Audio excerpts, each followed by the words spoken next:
Welcome to The Other Side of the Bridge with Iron City Paranormal, where they discuss real investigations, first-hand experiences, unexplained moments, and everything that happens when you step off the regular path and onto the other side of the bridge. Just honest paranormal talk, Iron City Paranormal style. And now, here are your hosts, Derek Smith and Dan Metelsky. Hey Yins, guys, welcome back to the other side of the bridge. Derek and Dan here with Iron City Paranormal once again. Hey, whether you're joining us for the first time or you've crossed the bridge with us before, we're glad you're here. So grab your favorite drink, settle in, and get ready, because tonight we're putting the paranormal investigation under a microscope. We spend a lot of time, Derek, talking about whether ghosts are real or not. But tonight we kind of wanted to start a many-part series of how we do what we do. Yeah, I mean, it's definitely a different side looking at things, but it's the side that we almost always want to look at, right? I mean, there's a lot of times where we'll experience something, or we'll jump to conclusions sometimes too, and then we got to take a step back. But this is always a big part of what we do. And what is that part? It's how do we explain, or how can science explain haunting experiences? Right. And it's always one of those difficult lines, because it's a pseudoscience what we do, right? So when you start talking about this kind of stuff to some people, they'll be on one side or the other, right? Mm-hmm. And I like to think that we straddle that line.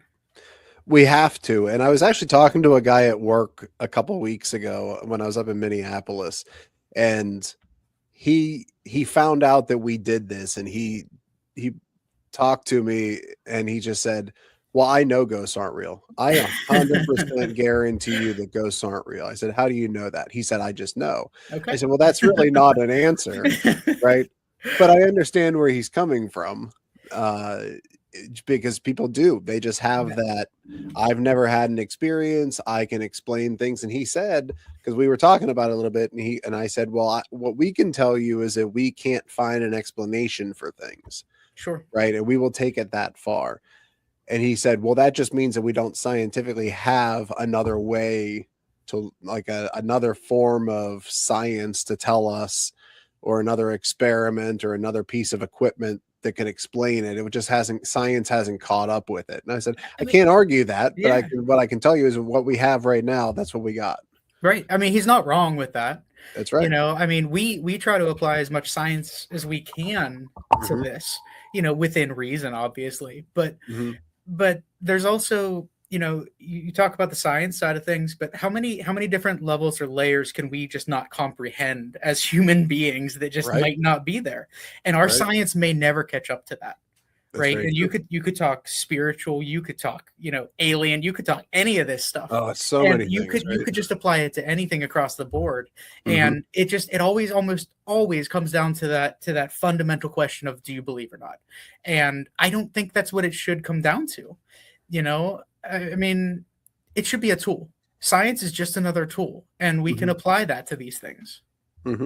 How many times do we try to, we like to tell stories about all the time, especially when we're live, when we're doing a public investigation or something. Right. And we explain to people, like, look, sometimes I'm going to be on my hands and knees trying to figure out what this was. I'm going to be taking these tools around, we did it at Caliente, we were finding all these loose wires or lighting, electrical outlets, all these different things, and to explain some things. And it did. Right.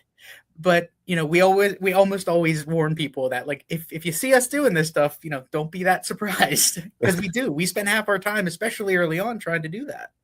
Well, I would say that's the bulk of the investigation time that we're on site. We are trying to prove what it isn't, right? Rather than just say it's a ghost and then draw the line there. Right. Well, there are times too where we might experience something and then we'll find out what it is.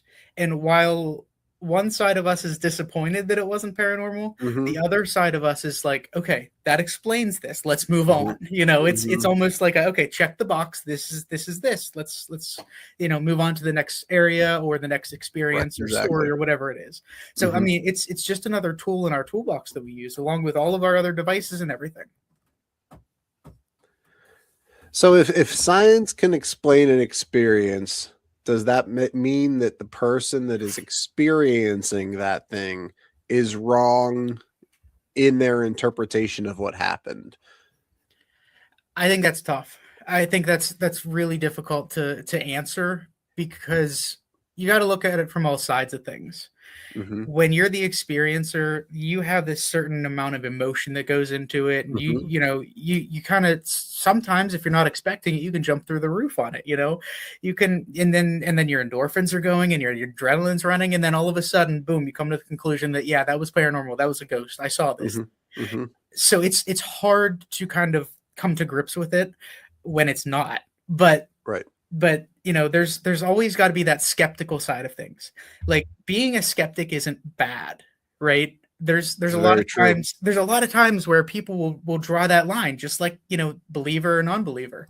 Mm-hmm. A skeptic isn't there to debunk everything, but it's in their nature to rationalize things, right? So Mm-hmm. when you get into these experiences, when something just happens that you can't explain, or that you just don't feel is, I don't know, real or Right. normal, you almost always have to take a step back and Mm-hmm. say, okay, could this have been X, Y, or Z? And it's hard to do that sometimes, and it's even hard to do that for us, person to person. We'll experience things and it's like, whoa, what just happened? Are you sure this happened? Are you sure this wasn't this? So it's difficult to make that distinction, but I think that it's also important to look at all aspects of it, right?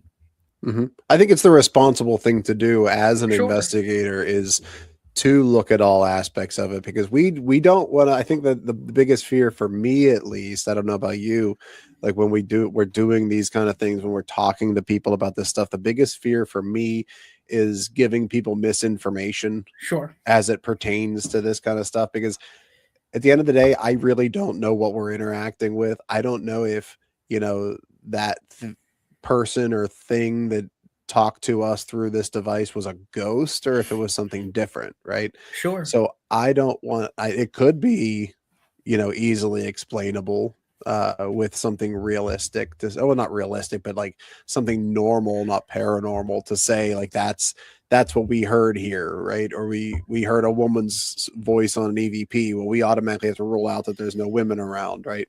Like those kind of things. Like I don't want to say that it's a ghost just for the fun of it. I want to be as truthful as I can when I say those things. Yeah, and I mean, if you think about it, in all these situations, these scenarios that we do, we don't. How many times do we actually call something paranormal? We say it's Very infrequently. we say it's unexplained because Unexplained, right? we have taken it as far as we possibly can, and then we maybe take it to the next level of like you're talking about with communicating, right? And when we're in these scenarios and situations, our job isn't to prove that a ghost did something, Mm-hmm. right? It's to find out what happened. So if we can scientifically prove some of these things, then we will. That's our Mm-hmm. first step. Yeah, if But we have when the ability. right, but when someone can be perfectly open and honest with an experience that they've had, but they can also be mistaken about it too. I mean, You can. it's that's human nature. No one's Well, perfect. and as can we, Right, right? As absolutely. investigators, we can mistake things. And that's why we have had to kind of develop our own mechanism for how we kind of alert future Derek whenever he's, going through evidence. When you're going through evidence, when we hear something that we know is not paranormal, where it's like a car passing by or a creak in the building, because when we step one place, we know that it makes a noise.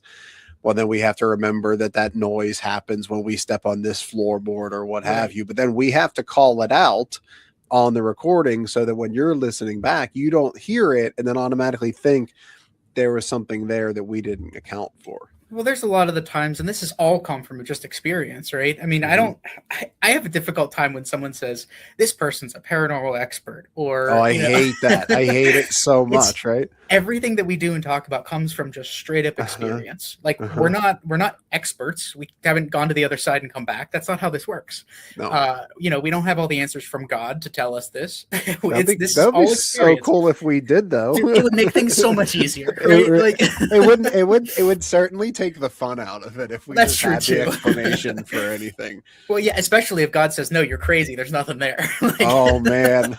Oh then man. talk about the fun being taken out of it, Oh, right? and that's the thing. So, John from Oh After yeah, Hours that was Tattoo. great. I knew you were going to go there because that was story sticks out to me. one of my first ever tattoo appointments with him. He asked me, he goes, "So you're into ghosts, what if you find out when you after you die that ghosts aren't real and everything that you've wasted or that you've spent 10 years doing has been wasted?" And I said, "John, I'll be honest with you. If I'm dead, I don't think I'm going to care, but it's the truth, right? I mean, but I love that story though because it's just like how down to earth he is, and he's so great. How easy we can take these things one way or the other, right? But when we're gonna have him on at some point. We're gonna go to him. I thought. Yeah, we are. We're gonna have to get That'll that be fun. lined up and get up That'll there be to his. That'll be a blast. But we're certainly gonna have to keep that in the back of our heads on when we're gonna get that scheduled. But back to what we're talking about, like always off topic, but yeah, it's easy, right? So with these experiences too, like I don't want to jump too far ahead, but you're talking all these things that we call out too. We tell people as we go into this thing, do not whisper. How many times have we heard, it's whispering, it kind of gauges my ear, and all of a sudden I'm now listening to something that's just normal. It's just somebody talking. Don't whisper, talk out loud, have an open conversation. No one's judging you. And on the other side of that, my ankles crack. I'm like, they do, that. and it is so weird. And I don't know how you can do it, and your foot hasn't fallen off. I don't know either. Yet. I'm knocking on some wood there because I have no idea. But I know those sounds, and when we call it out, a lot of the time you're the one that's like, "Hey, future Derek's walking now," or your trick ankle is acting up again.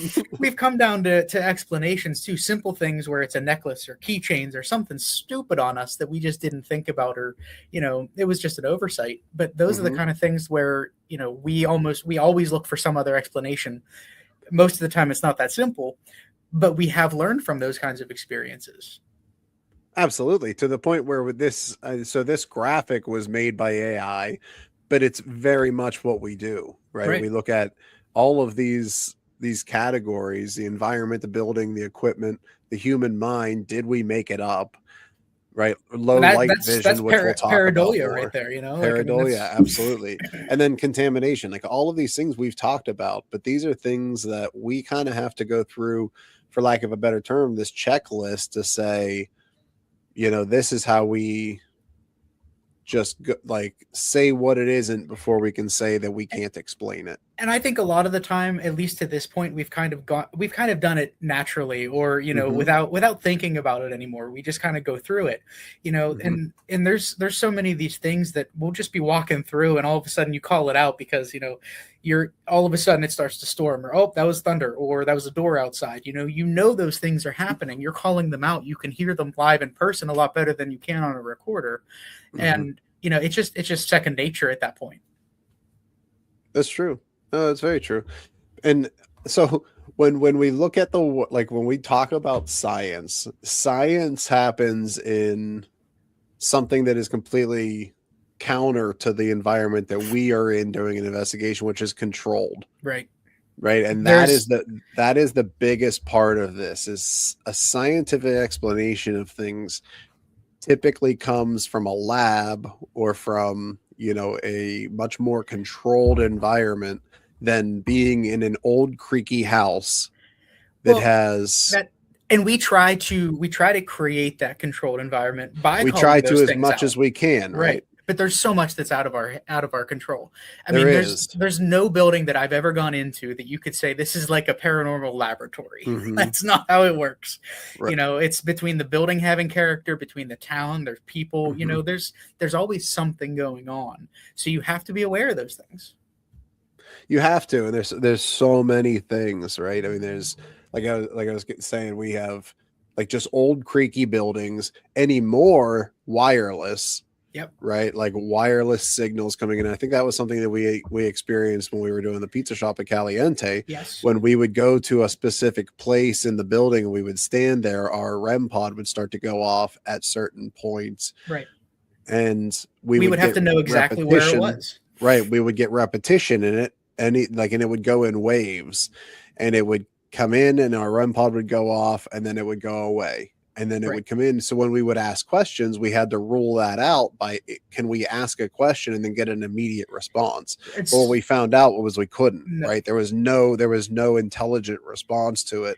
So at that point we backed off of that and said, okay, that's something that's environmental. And that adds into that repeatability factor as well with the science side of it. You almost have to look at it on the other side. Can we get this to repeat on a regular basis, on a regular frequency, in a regular location? Even top of my head, we had a really cool picture, so we thought, at Hillview Manor, and we just had to call it unexplained because we couldn't tell what it was. A few weeks later, we're looking at just social media, other people going there, and it's the exact same picture, the exact same spot. Yep. That is repeatability. That is not something paranormal. It's not going to happen the exact same way, the exact same time, every single time. Derek, you know what that is? I'm going to piss you off right now.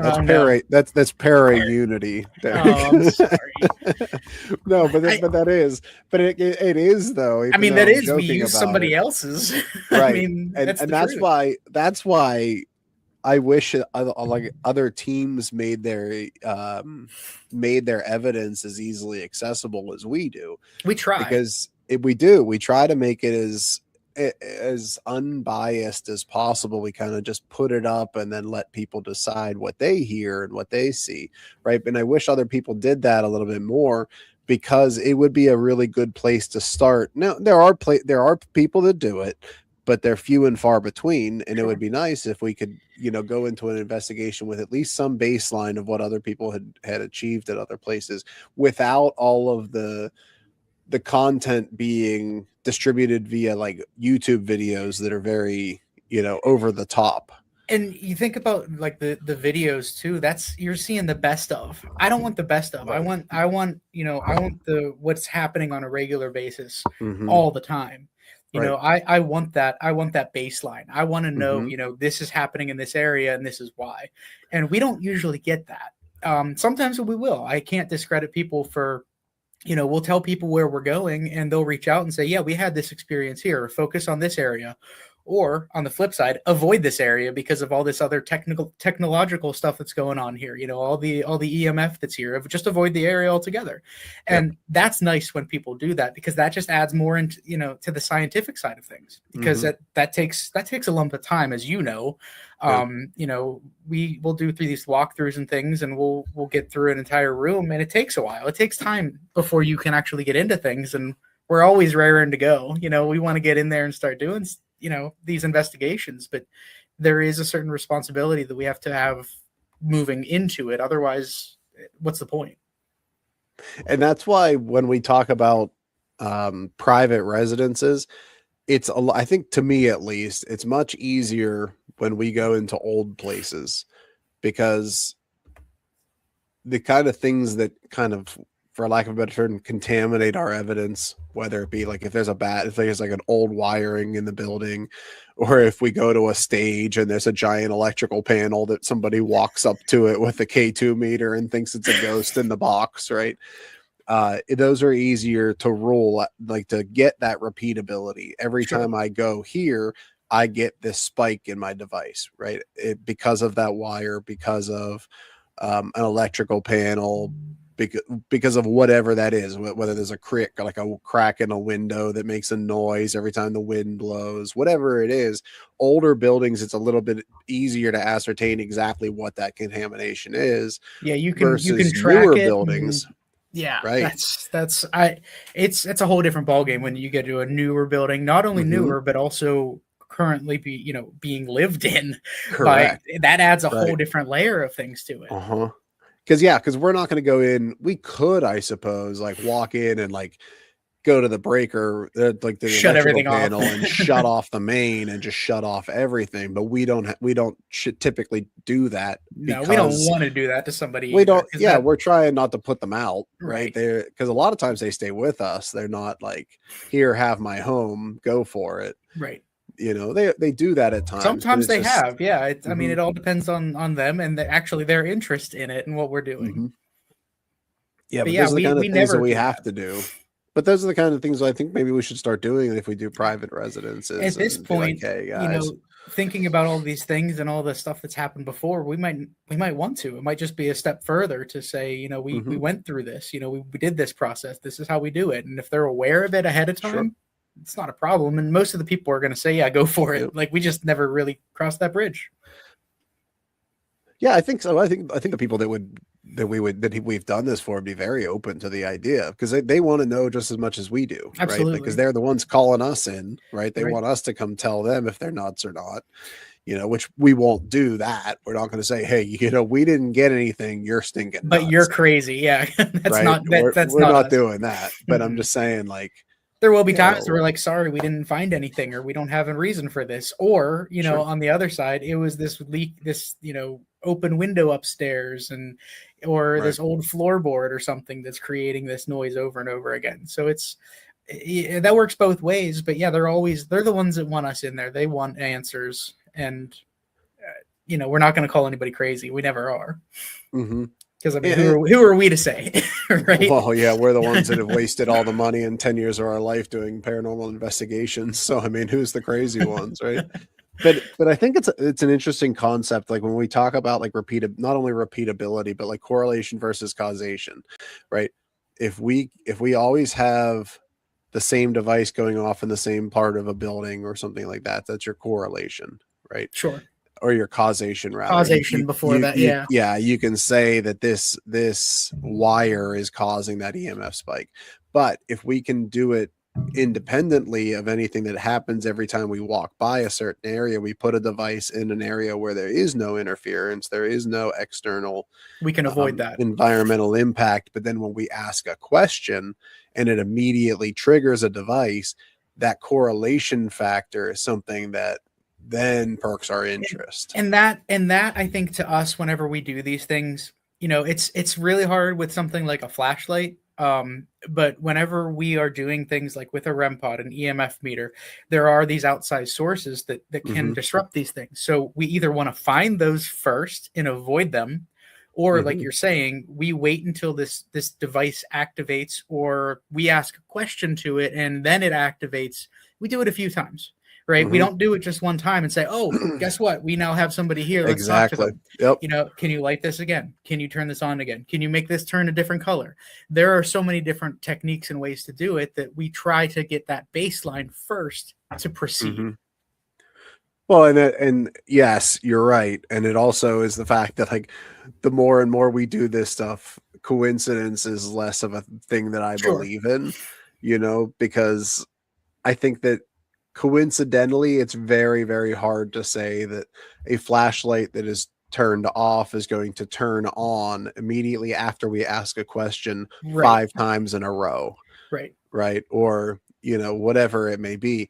I don't believe because they're like on the flashlight end of things with like mini mag lights or whatever. There is a lot of there's a lot of skepticism around that technique because scientifically you can explain why that device would just randomly turn on and off, right? But it's the timing. Heating and like the area, like if it's a little bit colder in the room or it's a little bit hotter in the room or, you know, whatever it is, or as that light is activated, then it heats up and then that expands the contacts and all of And these then it things. makes the connection, right? Right. I mean, those things can absolutely be explained, but what we can't explain is why when we ask, like to your point, when we ask a question, we say, or like just say like something simple, like turn that light on, and then it immediately turns on. Okay, maybe once we got really lucky with the timing aspect of it. When you do it 3 times in a row. But then when we ask it to turn it off, and then immediately after we ask it to turn it off, it turns it off. Okay, that's fantastic. Can you show me that you can do that again? Turn it back on. and then immediately it goes back on. And it's not like we're counting down. We know that in 10 seconds that's going to turn off. Right. Then, It doesn't work that way. Okay, Derek, hurry up and ask the question. Right. So like that's where it gets super interesting, and we kind of run out of like what it could be. The issue comes into play whenever you sit there and you ask a question and then you wait for minutes on end.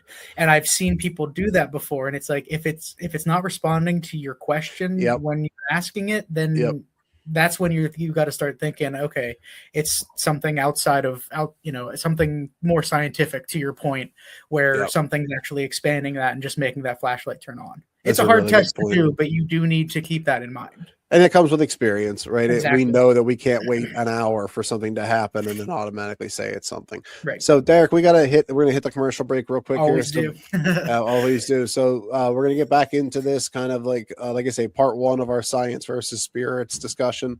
We'll get back into it as soon as these commercials are done. Sounds Be good. right back.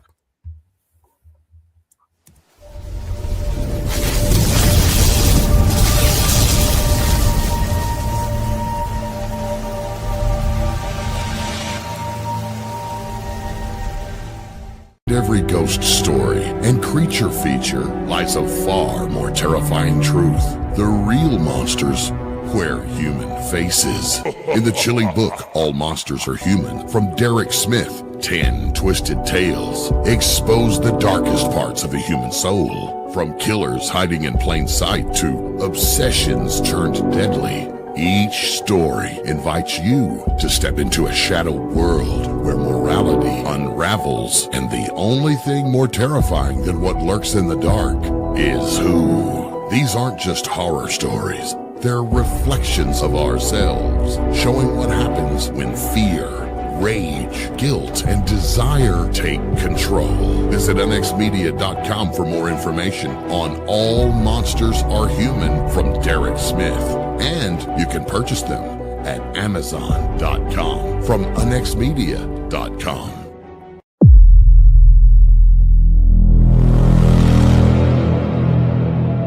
If you're fascinated by the Sasquatch, Dogman, the Mothman, and the unexplained, this is the event you won't want to miss. Featuring special guest speakers D.A.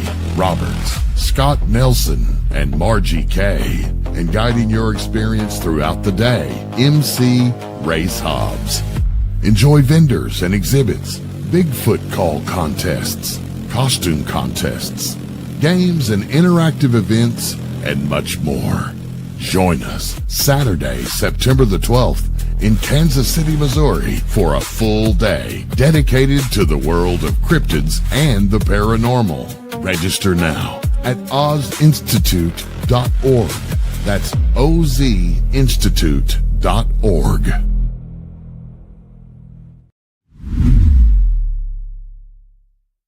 The truth, it's out there, and it's waiting for you. The Unexplained Network is your source for the best in paranormal programming, live video streaming, and audio streaming from hauntings, UFOs, Bigfoot, cryptids, and the ever-expanding realm of the unexplained. Listen live or on demand now on Spreaker, Apple Podcast, Spotify, iHeart, and Pockets all over the World Wide Web. The Unexplained Network, where unexplained lives.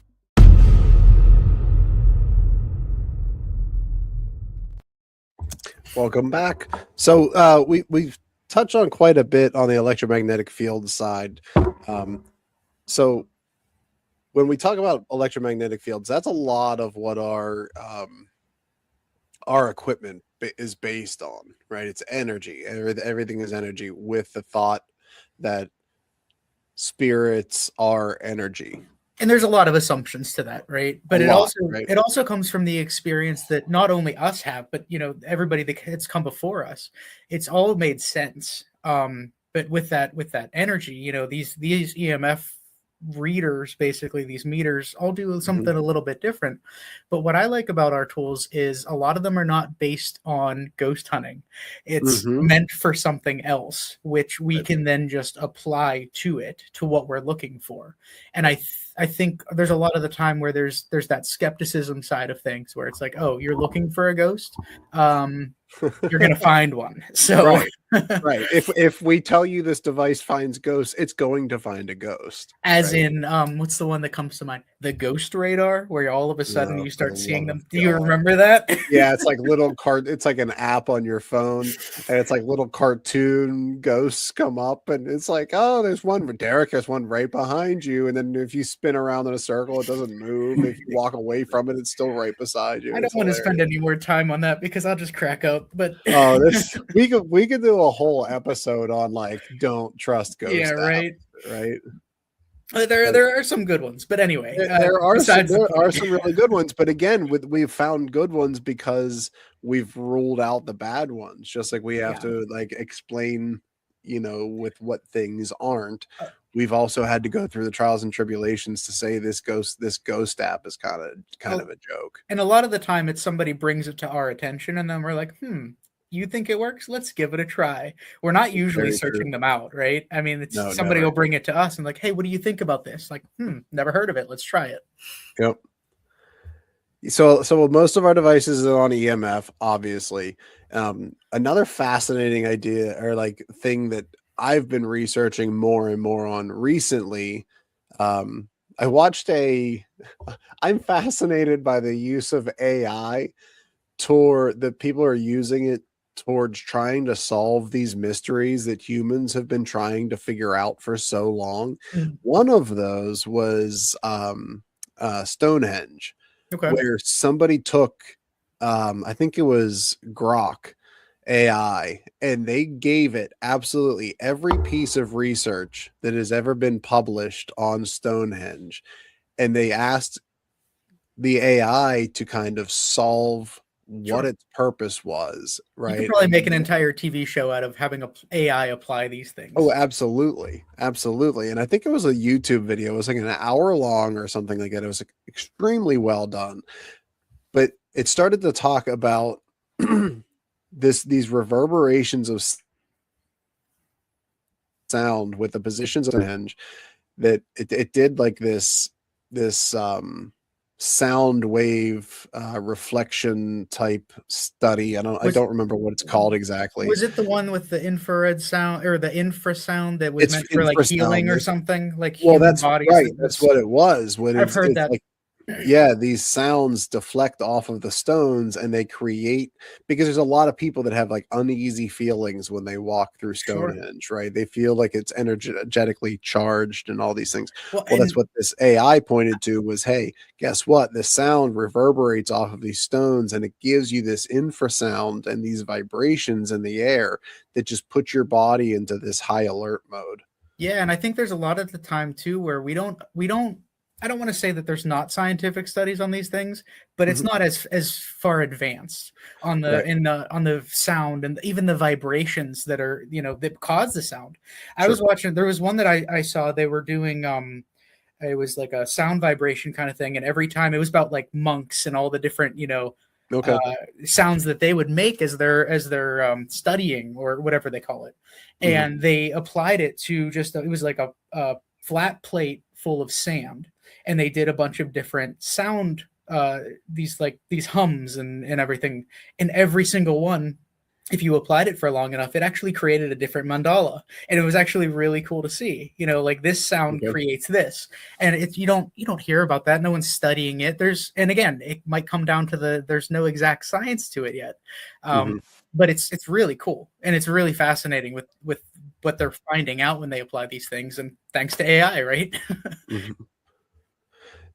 So the infra, like I said, I've been doing a lot of reading about infrasound, and I just think it's really interesting the way that the human body, like I think that the more and more I learn about it, I'm sure the people that are really well versed in it, like doctors and everything else, like it doesn't excite them as much as me, right? Because I'm not a doctor, but like there are so many things that like a slight tweak in the way, like the environment that our bodies are in, whether it be from this electromagnetic field created from wiring and all these other kind of things, Sure. to infrasound, to vibrations, how much our body goes into that fight or flight mode without us even realizing it. And we kind of like, I don't want to say that we fake paranormal experiences by doing that, but it can cloud it a little bit.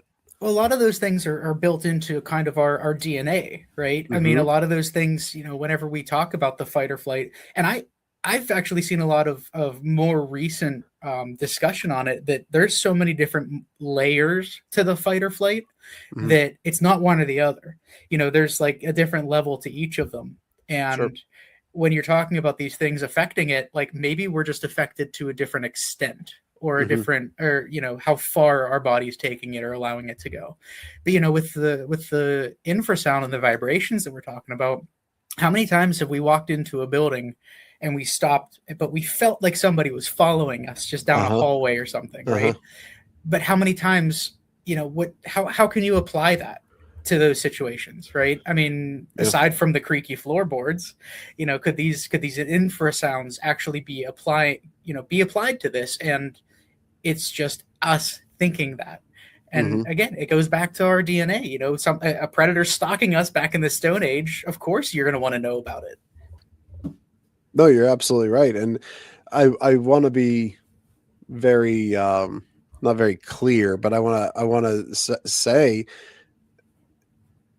if it's an environmental contributor to those things, it's not a universal explanation for what ghosts truly could be. Right. So we don't want to say it's, if you have this feeling that something's behind you, well, it's not a ghost, it's this environmental explanation, right? Like, at no point will I say that you are wrong, because here's the scientific explanation. If you have your experience, I believe you. And you leave it at that, right? And we believe it at that until we don't.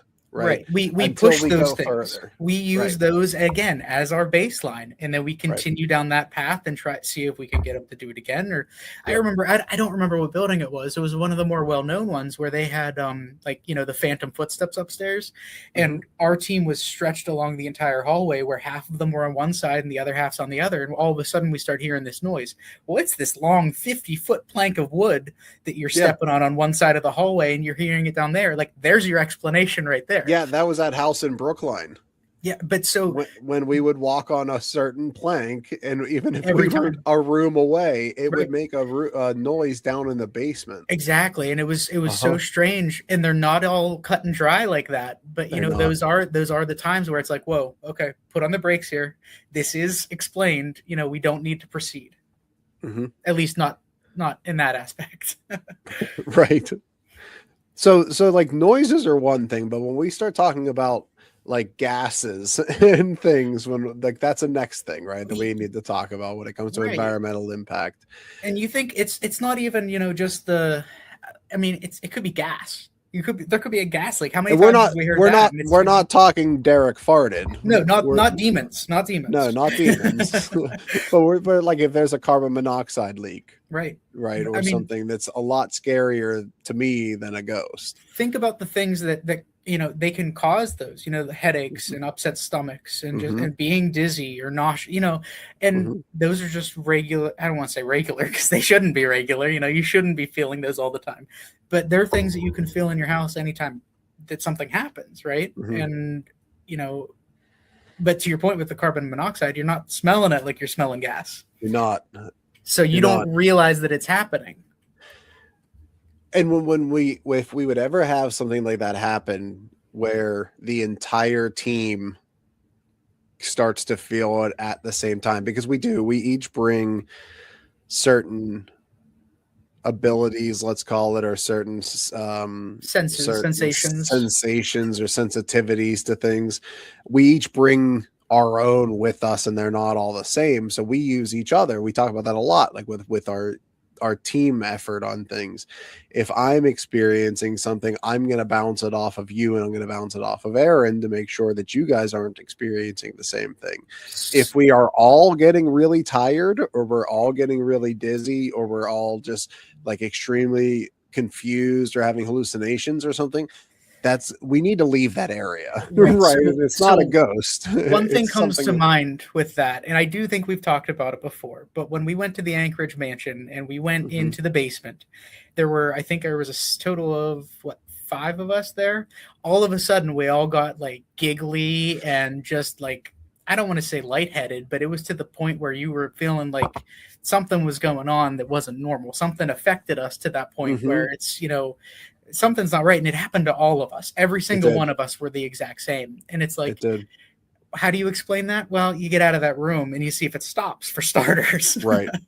I don't think we ever figured out what exactly it was, but it only happened in that one room. So you tell me there wasn't something going on down there, maybe? That would be the best explanation for it off the top of my head. Well, yeah, and here we go with those, like, you don't have the equipment to tell you, right? Maybe we should start carrying a carbon monoxide detector or something with us. That's actually one thing that I've heard recently. A lot of people kind of preaching, and that's more for a safety thing, not just as another tool to tell if it's something it's paranormal. It's legit safety. Sure. So the next thing I want to talk about is like those external influences, like from outside of the building, that I think is hilarious whenever I think of how many times we have to be like on the recordings, that's somebody being an idiot on a motorcycle going down the road, or that's somebody be a mile away that's revving their engine and you can hear it. There have been a few occasions too where it's like we'll be sitting there at 3 a.m. and there's like somebody drag racing outside in this small town out of nowhere. Like, what are you doing? I don't get it. I don't understand that at all. Like, I don't know where these people come from, but it's just like, you're exactly right. Like, we're in the middle of nowhere, but these people have such souped up vehicles that they're racing down the street at 2 a.m. It blows my mind. I think we just look at each other like, what are you doing with your life? We really do. We're in here talking to God knows what, and you're out there doing that. I prefer to be in here. Yeah, at that point, which one's more crazy, I think. Right. But that's how you get more ghosts whenever people drag race on motorcycles at 2 a.m. too. That's true. It just adds to it. It does. There's a lot of times. I mean, again, we're in places that are, there's a town around you. Things are going on. We're typically there on a Friday or Saturday night, so you have to be aware of even like the bar. People leaving the bar.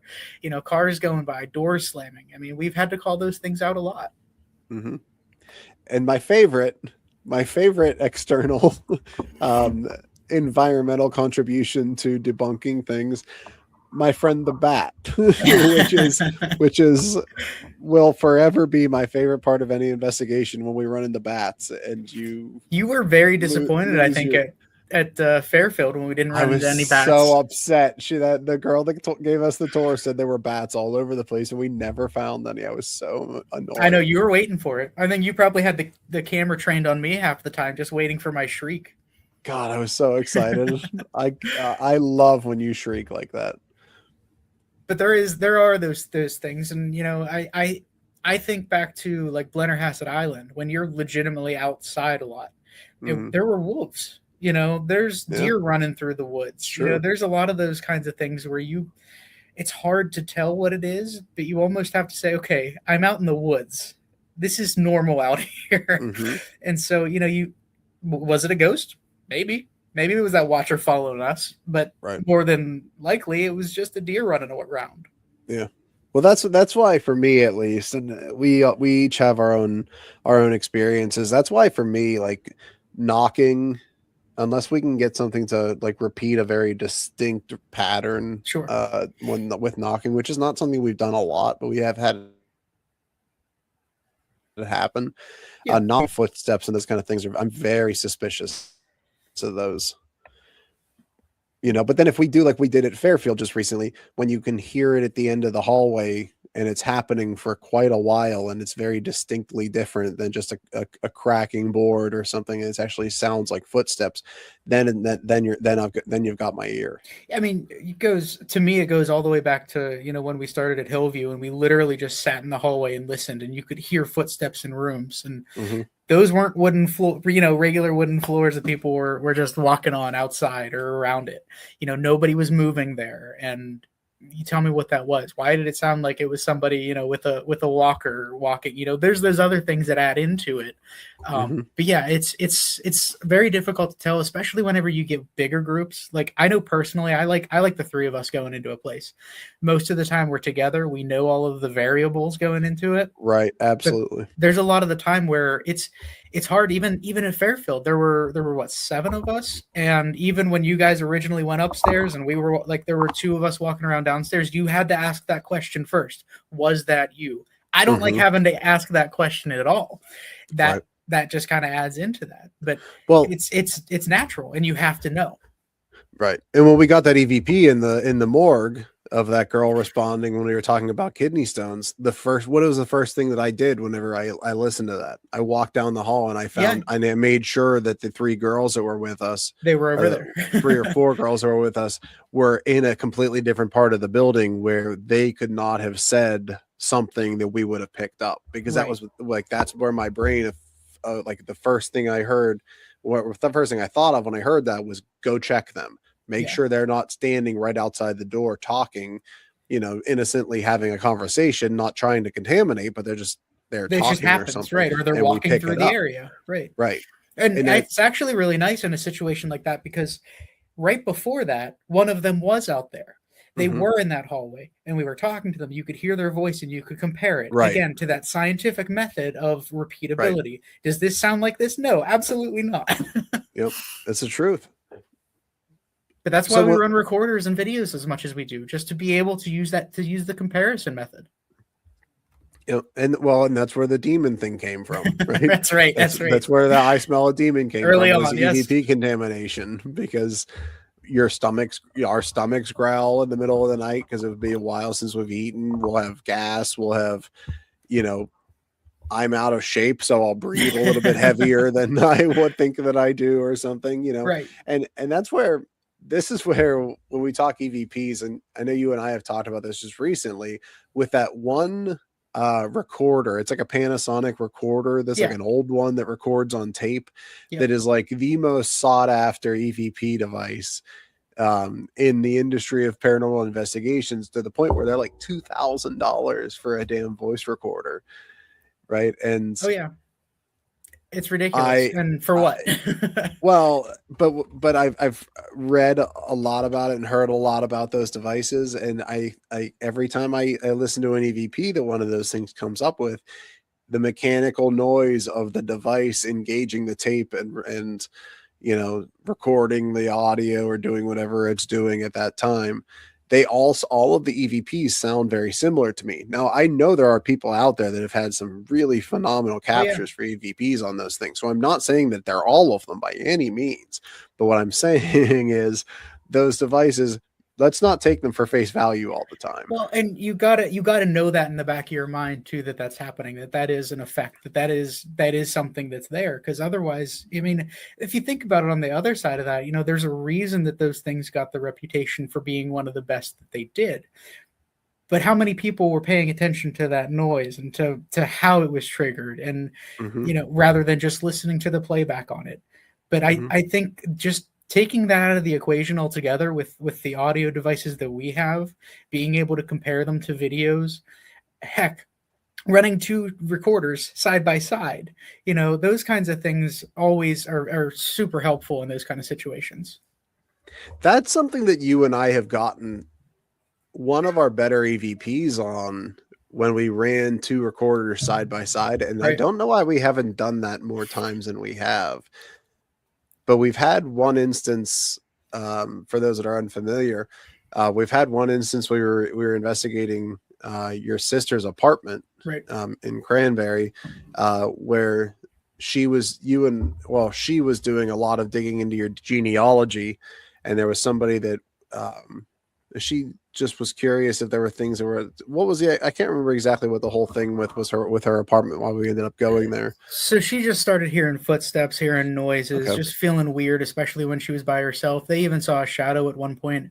And I think you and I went into this thinking, okay, we're just going to find something normal here, and it's going to, we're going to be in and out. But yeah, that was one of those crazy times where with both of those recorders side by side. Like, they were sitting they were sitting like microphone to microphone. Yes. And only one of them picked something up. And that was one of the more incredible times. And it was, at the time we had no idea what it was or what it meant. But then we started looking back. And again, knowing certain aspects of it make you, maybe with that added to that pareidolia, we didn't know it was a name.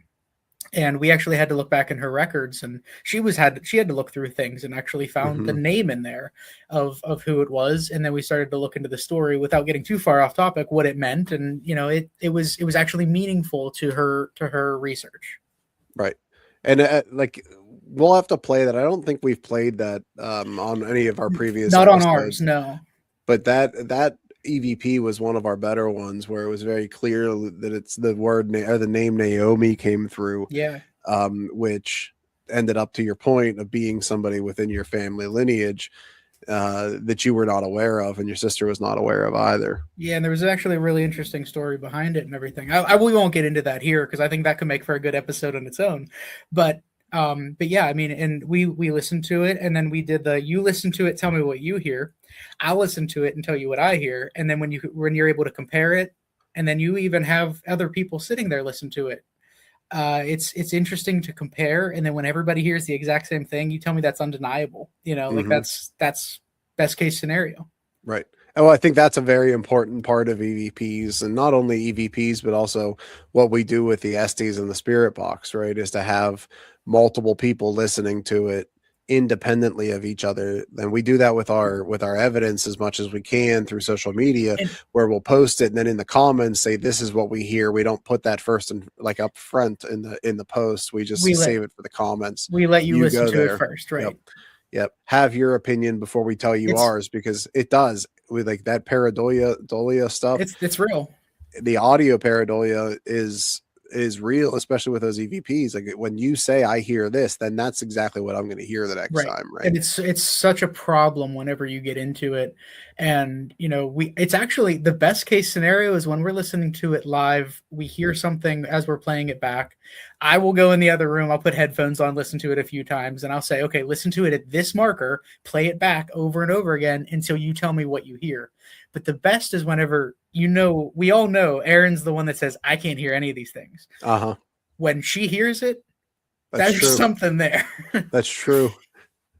So, I mean, people that can't hear things are just as dangerous as people that can hear them, and not dangerous. They're just as effective as a tool, yes. Right? As a resource to be like, well, did you hear this person that can't hear anything ever? Well, then that's very compelling to me. Yeah, for sure. Yeah, I mean, it's just, again, it just goes into that line and that idea of the scientific method. You got to try to get these things out there, and you got to try to beat the debunkers and the skeptics to the punch when it comes to these things. Right. And at the same time, there could be a reason for it that we just are unaware of. And there's a lot of the time where if it's a public or an open location, we will put on social media, say, hey, go to this place, make this, see if you can have this happen again. See if you can explain this to us, because most of the time we don't exactly have access to these places to go back to and make repeated attempts at things. Right. But there are a lot of like owners that will go and do these things and verify things for us. And that's always helpful too. Very much so. So, Derek, I know we made it through half of what we wanted to talk about on the first episode. So we talked about at the very beginning of the episode, like, this is a multi-part series here. Because with us, it's going to be like a 10-parter. Come on. And it very well could be, but at the end of the day, I think it needs it. We need to just let it flow, and it's got to all be out there, because this is very important. This is an extremely important part of paranormal investigations that, if we don't spend the time to talk about it, I think we're doing a disservice to people, because, again, we don't want to artificially convince people that things are one way and when they're really another. Right? That's not our job. Right. At all. So we've gone way, we've just scratched the surface of this kind of conversation. So on the next episode, we're going to get into like the psychology behind hauntings and how they can, play into things. But then also like low light vision and shadows, and see how that influences interpretations of paranormal experiences and all those kind of things. Right. And we just want to further our belief that, science isn't the enemy. It's just another tool for investigators to use. Right. I mean, that's the truth. That's the whole point of this. It doesn't have to be a fine line. It doesn't have to be separated. Use them together. That's what we want to do. 100%. All right, Derek. Well, we have to part ways until next time. Tonight we explored how electromagnetic interference, low frequency vibration, air quality, acoustics, you name it, we've talked about it, how they can, compel us to believe things are either paranormal or not. But at the end of the day, it's all about the scientific process to how we go through things and how we check things off the list, so to speak. But for tonight, it's time to leave the unknown behind and make our way safely back across the bridge. We thank everyone for joining us once again, sharing your experiences and keeping an open mind along with us on both sides of the discussion. Until next time, we'll see you guys back at the bridge. Thanks, guys. Have a great night. Toodles noodles.